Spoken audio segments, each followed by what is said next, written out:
মান ৰঙালী বিহু আৰু ৰঙালী বিহুৰ প্ৰথম দিনা আজি গৰু বিহু আৰু গৰু বিহুৰ উপলক্ষে গিল্ডে আমি গৰু বিহুৰ সৌন্দৰ্য প্ৰতিযোগিতাৰ আয়োজন কৰিছো। আজি দিনজোৰা কাৰ্যসূচীৰে আজি বহু ধৰণৰ সৌন্দৰ্য প্ৰতিযোগিতাৰ আয়োজন কৰা হৈছিল আৰু আমি এখন ৰেম্প তৈয়াৰ কৰিছো টিহু মহাবিদ্যালয়ৰ আৰু এই ৰেম্পলৈ এই অঞ্চলৰ কৃষক ৰাইজৰ গোধনসমূহ আনিছে আৰু এই ৰেম্পত তেওঁলোকৰ গোধনৰ সৌন্দৰ্য প্ৰদৰ্শন কৰিছে আৰু যিসকলে প্ৰতিযোগী এই সৌন্দৰ্য সকলে লাভ কৰিব আমি প্ৰেছ গিল্ডৰ তলৰ পৰা তেওঁলোকক আমি ধন্যবাদ জনাম আৰু আমি আশা ৰাখিছো এনেধৰণৰ প্ৰতিযোগিতাত সকলোৱে অংশগ্ৰহণ কৰিব লাগে আৰু এই অঞ্চলৰ কৃষক ৰাইজৰ যিহেতু আমি অসমীয়া চহা ৰাইজ খেতিৰ ওপৰত নিৰ্ভৰ কৰো আৰু সেইকাৰণে আমি বিহুৰ প্ৰথম দিনাখনেই গৰু পূজাৰ বিহুৰ দিনাখনে আমি গৌধনৰ সৌন্দৰ্য প্ৰতিযোগিতা আমি পুৰস্কাৰ হিচাপত আমি নগদ আৰু বঁটা দিয়াৰ ব্যৱস্থা কৰিছো আৰু লগতে আমি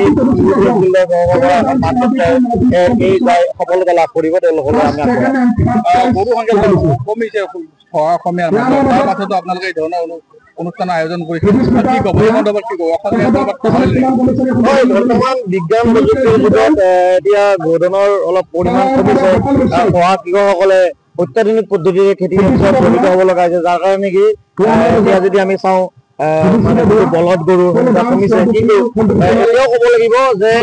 গ্ৰামাঞ্চলৰ নিবনুৱাসকলৰ আত্মসংস্থাপনৰ কাৰণে গাই গৰু পালন কৰিছে আৰু গাই গৰুৰ জৰিয়তে নিজকে স্বাৱলম্বী হ'ব পাৰিছে সেইকাৰণে আমি গৌধনক পূজা কৰাৰ লগতে এই ৰঙালী বিহুত গৌধনক আদৰ কৰাটো উচিত।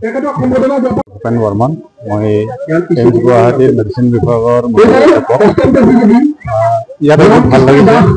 অসমীয়া সংস্কৃতিৰ এটা ডাঙৰ মূল্যৱান কি বুলি ক'ম গৌ সৌন্দৰ্য প্ৰতিযোগিতা এটা অসমীয়া সংস্কৃতিৰ এটা মূল্যৱান সম্পদ। এনেকৈ যদি আমি এনেকুৱা প্ৰতিযোগিতাবোৰ বা সংস্কৃতিৰ যদি কণ্টিনিউ কৰিব পাৰোঁ অসমীয়া সমাজৰ কাৰণে যথেষ্ট ভাল। মই ইয়াত আহি নথৈ আনন্দিত হৈছোঁ। এখন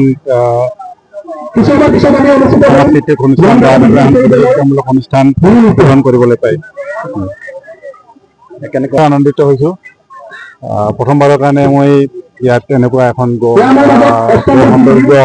প্ৰতিযোগিতামূলক দেখিছোঁ নিজৰ জীৱনত ইয়াত গতিকে ইয়াত নথৈ আনন্দিত হৈছোঁ মই। কি ক'ব বিহু শুভেচ্ছা মই সকলোলৈ বিহুৰ আন্তৰিক শুভেচ্ছা জনাইছোঁ। অসমীয়া সমাজৰ অসমীয়া সমূহ ৰাইজলৈ বিহুৰ শুভেচ্ছা জনাইছোঁ। এইখন এখন এটা আয়োজন আৰু মই যিটো ফিল কৰিছোঁ এইখনৰ পৰা আমি কাৰণ যিখিনি মানুহ গো পালনৰ লগত জড়িত হৈ থাকে আমাৰ নিম্ন মধ্যবিত্ত বা মধ্যবিত্ত সমাজৰ এনেকুৱা এটা প্ৰয়াস যদি হয় আমি মানুহখিনি এটা উদ্গনি জনাব পাৰোঁ এনেকুৱা এটা প্ৰতিযোগিতামূলক অনুষ্ঠানেৰে আমি মানুহখিনিক উদ্গনি জনাব পাৰোঁ মানুহখিনিক এটা উৎসাহ জনাব পাৰোঁ আৰু এইখিনি বস্তু যদি এইটো প্ৰতিযোগিতা যদি আমি কোনে কোনে যদি স্প্ৰেড কৰিব পাৰোঁ ডেফিনেটলি এইটো এটা বিৰাট ভাল পদক্ষেপ। যিকোনো খবৰৰ বাবে যোগাযোগ কৰক 7099017330 লগতে 7099017110 নম্বৰত।